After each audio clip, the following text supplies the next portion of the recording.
folks, we're back with our 5th installment of ITF UFO News and Commentary. Good morning. How Here are we with all my doing? research partner Dan Vit. Top of the Java. We're having some coffee down here by the river. In a van. Yeah. So the first thing we're going to talk about probably is this new video. And we're going to veer off into some areas that are not so UFO related. They're kind of paranormal, but I've always been interested in the Bigfoot phenomenon. Dan has too. So there's a new video that has emerged that was shot in, I believe, Iowa. Right? I think it's Iowa. I almost wish I'd double check because I almost thought it was Kansas. Yeah, well, I'm going to throw some clips of the video in and you'll see them. And what's striking about this video is that it's kind of up close. It is. And the creature, so-called creature, is heavy set and built, and it looks as if there was a costume on it that it would like wrinkle, but it looks like somebody who's really muscular. This thing is rippling muscle. You'll see in the video yourself. And the head too. Nothing is it drooping, doesn't look like. Yeah, it doesn't look like it has doesn't have a neck. It has no neck. Yeah. And it's almost attached right to the shoulders. Yeah. And the only thing I'm suspicious about is that there's photos later on that show it in a different position. With like the light. Yeah, with The light light's on different. it. Yep. And it doesn't seem like it's a full video. Well, the video is what, like less than 30 seconds? Yeah, and it looks like it's been edited. So maybe it was longer than that, and he just took those clips out right to show as a still? Right, but I mean, why not just release the whole full video? Maybe he does unless they have. Yeah, right. And I'll look around for it and see if they do have know. it somewhere. We just don't know. But if not, that's a very good question. Yeah, I mean, it makes it a little bit, shaky, But it's a very interesting video. The body structure of the so-called creature is just really interesting. That it's so muscular. There's another shot where it shows its feet. I'll throw that in there. And it doesn't have any kind of like boots on or heels underneath if it was a costume. Now this Bigfoot thing, I remember in the early 70s when I was a kid. Yeah. I wasn't even 10 yet. Even I lived in a new neighborhood. There were brand new houses. Some were still being built. So a guy, in the 70s, it was such a big rage. A guy made some Bigfoot feet out of some shoes, and he walked all over the neighborhood, and it caused an absolute furor. Everybody, Bigfoot's not here. Remember in the 70s? There was a few people doing that, and then I did it right in my neighborhood. Of course, there was the hoaxing with costumes. Yeah, right. There's still people doing that today. This to me looks a little, I don't know, man. I don't know what it is, but it doesn't look phony. Yeah, body-wise, I've seen it's so like many really, really videos. amazing. It's very ripping. muscular, That and thing's it's for a costume it would have to be sucked tight to its body to get your build to go through the costume. Right. Sure. I mean, any movement with a costume is going to cause wrinkles in it, and it's not going to fit right. Right. And this is just not like that. Right. It looks really, really wild. Yeah. Is it real? I don't know. It's if it's fake, it's a pretty incredible fake. Right. They did a really amazing job at making this look authentic. Scott, has that video been checked for CGI and all that? No. It has. No, but I don't think it's CGI. Yeah. I can take a closer look and see if the rendering's bad. especially when it steps behind branches. Yeah, right. It's right, hard right. to render something that passes behind another object. Right. It takes a lot of work to do that. And then, of course, you can check the tracking. So if the creature is like moving, kind of vibrating, but the Everything else horizon is still, still, right. that's another sign Sure. of bad rendering. Right. Gotcha.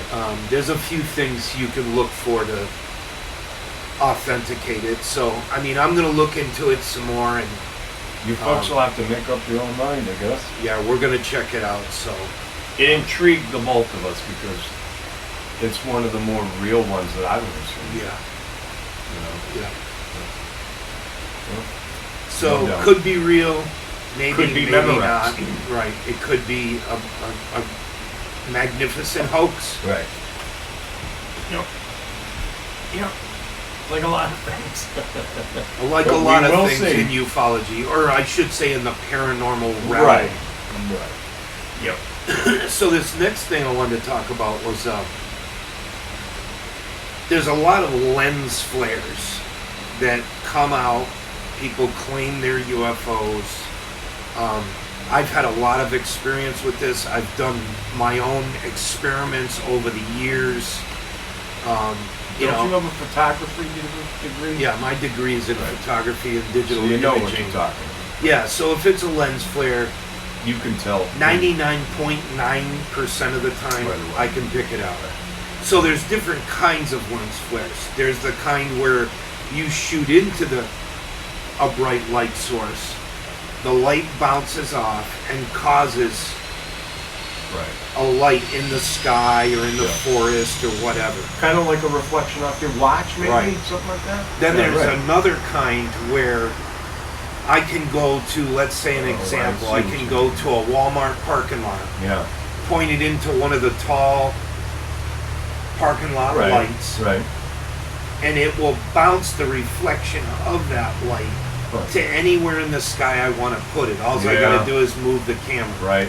So if that light configuration in the parking lot Interesting. is round like a UFO, Yeah. these have been picked up in a different part of the sky Mm-hmm. and claimed to be UFOs.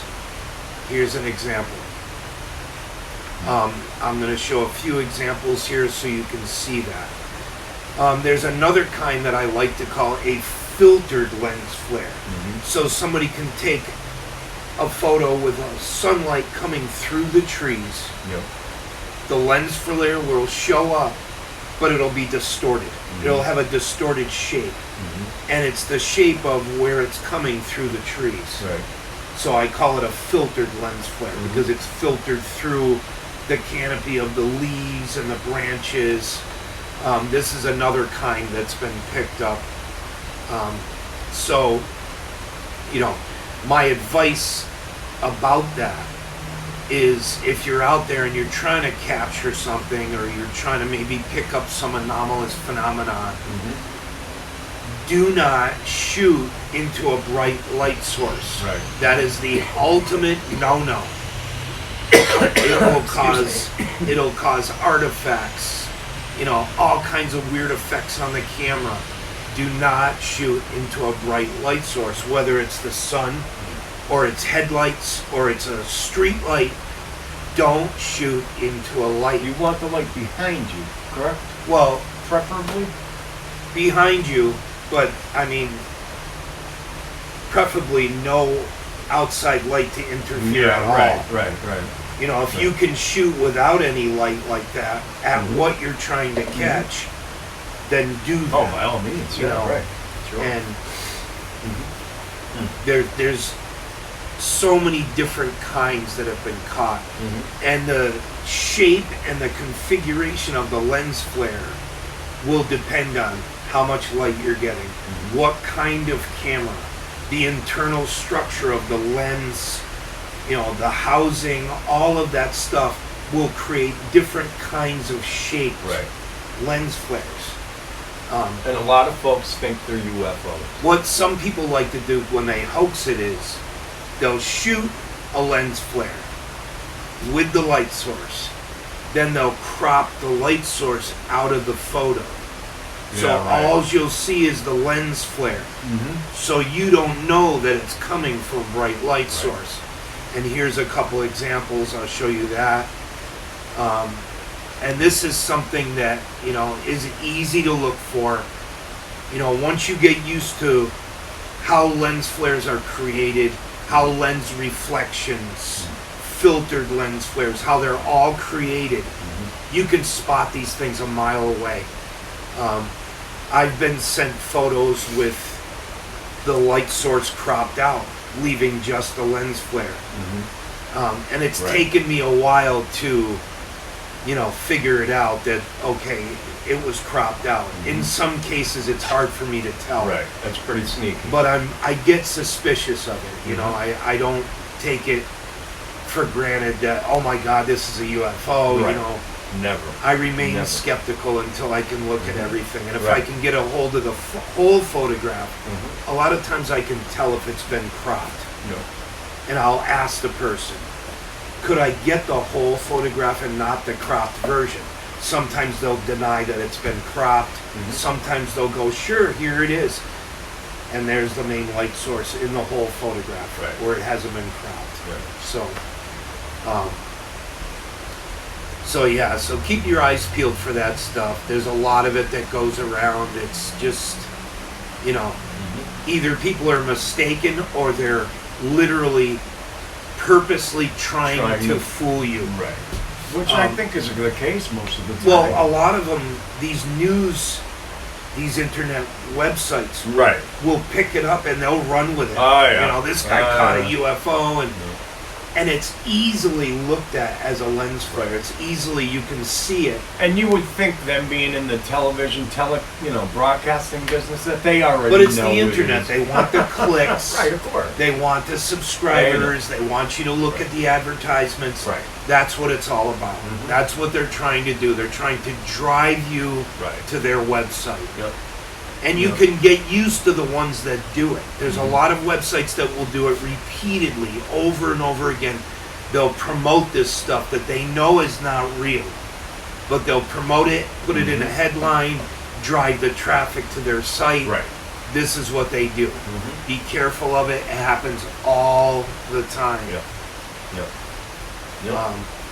So, we just want the truth about everything. That's it. Yeah, I mean, if it's an authentic photo, I definitely want to see it. And there's been some, down through the years, there's been some really amazing authentic photos. Scott, I myself took one that was featured in Diana's book. I was just going to say. It is absolutely, I cannot come up with anything it could be. Is that the one in between frames? Yes, and I made a video about it. It's on this channel. You can see it. It's I think object captured over Western Mass, and it was featured in Diana Pasulka's book American Cosmic. You know, with the story about me and everything, and she put the photo in the book. So it's an unbelievable. It's completely. I have no idea what it is. And the way it was caught on film is unbelievable.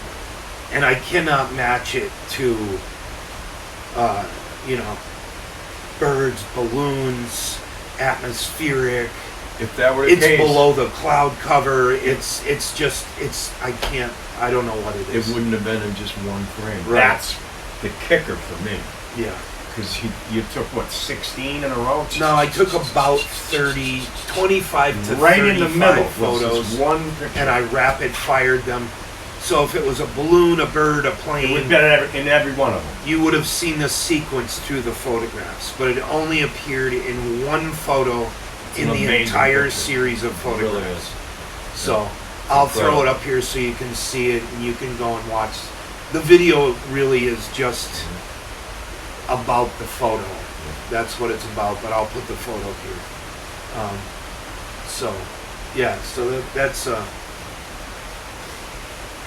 That's interesting. So, we did this show the other night, Eric and I, with Bill Chalker and Peter Khoury. And you giggle. You giggle, my friend. How can I not? So this is a very interesting and, It's bizarre. it's a bizarre case. So As most UFO to things summarize it, Peter had experiences in his childhood. As an adult, he was home from an injury from work. He was laid up for a while. He woke up one night and there were two, what he describes as female aliens. They were Asian or Oriental looking. One was near the end of the bed. One was straddling him, forcing him to have sex with her. Long story short, he felt uncomfortable later on and ended up finding physically uncomfortable. a fine pain. white or clear translucent hair on his penis. Yes, folks, that's the story. Wasn't it really tight? Yeah, and it was like burning him. Yeah, it was Right. kind of embedded. He Right. said. That's And so Bill Chalker wrote a book about it. I think it's The Hair of the Alien. A very well-known book. Bill Chalker's like top-notch UFO investigator from Australia. He's probably the country's most respected investigator. He's investigated cases all over the world. So they did DNA tests on this hair because Peter saved it. And for years, the scientist that did the tests did not want to come forward because he didn't want to risk his career. Very highly respected. So of course people were very skeptical of the case because the guy wouldn't talk. They didn't know where they got the lab tests done. And so it ends up that he revealed himself a few years ago. And he is one of the top DNA scientists in the world. And he has written textbooks on DNA. And he actually has been studying it. He's been involved with many books, but he's very respected in the world of DNA. Right. And one of the textbooks that people refer to, he wrote it. Right. So, I mean, you can't really get better credentials than that. Right. All the information and all the tests that were done on the hair are in the book. I think they found that it was a hybrid between three different, I don't know if you'd call them genomes, or there was a mixture of Asian and I think Mongolian. Don't quote me on it. I'll throw some information up above. And they also found that whatever this hair came from had a built-in immunity to things like smallpox and measles, which was That's amazing. kind of That's incredible. obscure. There was some very strange stuff about this whole thing. And, you get a chance to get that book, read it. It's a great book. And, Well, I mean, it seems like some more solid proof of something going on. well, I look at it this way. We have something like that, which is hard science, Right. hard evidence. Right. And yet we're on Twitter arguing over a 30-second blurry clip of a UFO. I know. You know what I mean? Right. It's Here we People- actually have something people are that could be wasting their credible, time. and This they is- want to look. They want to look for purple praying mantises running around. You know. Oh, I thought I saw her over there. There she goes. Yeah, so this is hard evidence, folks. This is That's why I would advise this is the reading stuff about that it. we need to be looking at. You know, not the recycled crap that people keep posting on Twitter. Oh my God, is this real? Is this CGI? You know, was this person abducted? We need to gather all the hard evidence, everything that was done that was using real science, Right. real scientific method, people with credentials. Yep. this is the material that we need to be looking at. Right. Not the trash that's being passed around. Yeah. There is so much trash being passed Like around. the flying fire towers and all these other things. This is actually something. Oh, the fire tower. Yeah. The flying fire tower. Yeah. I mean, for this guy to not even want to reveal who he was, I think to me says a lot, because he didn't want it to affect his career, which means he was going to come out with information that might be a little bizarre. Well, I mean, usually if somebody enters this type of field and they have any type of credentials, they're very careful about what they say and what they do, because but it took this guy it's years the ridicule factor. I mean, you know, look at John Mack, who, in my opinion, did great work at what he did, but he didn't gather evidence. He gathered stories. That's okay. I mean, he was studying it as an overall study.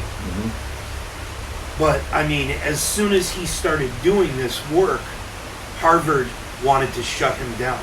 They were talking about firing him. This guy was a Pulitzer Prize winner. Unbelievable. And they were going to fire him. See, and that's the point. That is the whole stigma around UFOs and aliens and anything to that effect. They were going to fire this guy. And they didn't end up doing it. Which is good. Unfortunately, he ended up getting hit by a car by a drunk driver and got killed. But he probably would have went on to, you know, expand his studies within that realm, because that's what he was doing when he passed away. And like I said, you know, maybe the stories are authentic, but this is what they are. They're stories. Peter Khoury and Bill Chalker have one tiny little hair, but from the tests that were done, it's a solid piece of evidence. No doubt. It's something that something or somebody left behind. Scott, wasn't it broken into 3 different pieces or something? Yeah, that's what I meant by genomes. It was a mixture. They called it a hybrid, the hair, because it was a mixture of, I forgot. It wasn't a solid hair, right? No, it was a solid hair. Yeah, but it had like sections, right? No, those were the genomes. Those were the mixture of the different species that were kind of mixed together. Right. And I might be saying that wrong, but you'll be seeing information up above about it. It baffles me. You know, and Peter, you know, didn't go on to you know, make any money off this. He was super embarrassed to come forward and talk. I mean, you know, if I get abducted tomorrow night and I wake up and there's hairs on my penis, I'm not sure I want to go tell people that. You know, they're going to really think I'm crazy. But Peter came forward and he did it anyways because he found it bizarre. He knew something weird was going on. He finally came into contact with Bill Chalker. And didn't trust Bill at first. He thought Bill was full of shit. And he ended up trusting him and they became great friends. So if you want to see the episode with him, it's on UFO Classified. Erica and I did this show the other night. Peter tells his whole story. Chalker goes into his background. Very interesting, very fascinating. Real evidence. A real piece of evidence. This is what we need more of. We need cases that have traces left behind. The environment's been affected by some type of object. You know, these are real things. Ted Phillips traveled the world doing trace case, you know, cases where the environment was affected by some type of object. There was a burned circle. There was an area where plants wouldn't grow anymore. You know, something affected it. Do we know what it was? Was it an alien ship? I don't know that. But I know that something out of the ordinary affected these areas. You can look for Ted Phillips, amazing researcher. He just passed away. Not a close friend of mine, but I was close with him. I've talked to his wife Ginger a few times. Did incredible work. Was meticulous as hell. And you know, that's what we need. You know, we need more of Is that with the hair? Is that pretty much the end of the story, or are they going to have somebody else like confirm the hair? DNA test? The hair was destroyed. Oh, that's right. Yeah. So the hair was destroyed, during I believe, the DNA. during the test they did because they only had one hair to work with. Right. So unfortunately, you can't run tests again. Yeah, right. And the other sad part of it is that our DNA knowledge has jumped 100-fold since they did the test. I know, right. So if that hair was around today, we could probably derive a lot more information from it. Right, because this was in the 90s. Yeah, in the 90s, and you know, our DNA technology now is just so vast. It is jumping every day. They are learning new things, and if we had that here today and we could do tests on it, that would be awesome. Totally awesome. But even back then, it came back. Yeah. It's just not a normal human hair. I guess it's basically what it comes down to. And there's not too many cases like that where there's been... That's the only one I've heard. I mean, maybe there was. It's just the person didn't find it. Yeah. You know what I mean? Right. Sure. You know, so again, we go back to experiencers, contactees, abductees, whatever you want to call it. Get evidence. Look for things. Photograph injuries that you had on your body that weren't there the night before. Log the date. Keep a journal of everything that's happening to you. Go grab yourself a couple motion sensor infrared cams. Set one outside your house. Put one inside your house. Again, just people look for cases with real evidence. Absolutely. And abductees, contactees, experiencers. Gather evidence, document, keep a journal, write everything down. I know that's not evidence, but, you know, do what you can to try to figure things out. Like I said, get a double camera, set one outside, strap it to a tree, film your house, put one in the bedroom. Like the guy with the bed. Yeah. Which is the only time that's ever been captured. So if it's authentic, then it's the only piece of footage I've ever seen. So that's an amazing video. Yeah. So all right. Well, I guess we're gonna wrap this one up for today's episode. We'll be back, and we'll see you later. Dan Vit. See you next time, folks. Have a great day. All right, thanks. Like, subscribe, share, and we'll see you next time. Peace out.